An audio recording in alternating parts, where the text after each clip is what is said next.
Hai, Assalamualaikum. Saya MDCD Muhammad Jusli atau dikenali sebagai Cikgu Jusa. Hai, saya MDCD Siti Jamalia. Boleh panggil saya Lia.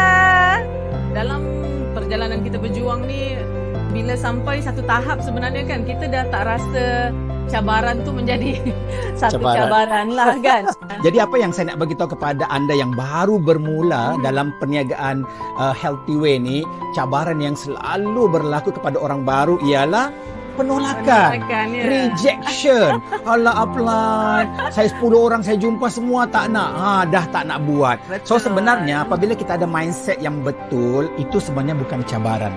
Itu adalah ilmu untuk kita lebih maju ke hadapan. Kerana apa? Setiap penolakan yang kita lalui adalah suatu pengalaman yang berharga. Jadi setiap satu penolakan tu belajarlah kenapa ditolak dan bagaimana kita nak upgrade untuk kita boleh menangani masalah tersebut menjadi satu benda yang biasa dan bukan cabaran. Jadi penolakan sebenarnya ilmu yang penting dan berharga untuk kita maju ke hadapan, dan itu akan memberikan anda lebih berjaya dalam platform ini. Jadi jangan anda takut untuk ditolak.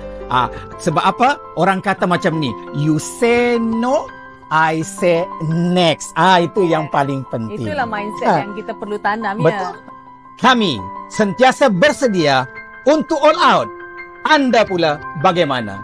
Dengan berprinsipkan percaya dulu, miliki kemudian, gempur dulu, atur kemudian. We do the best, Allah do the rest. Oh yes.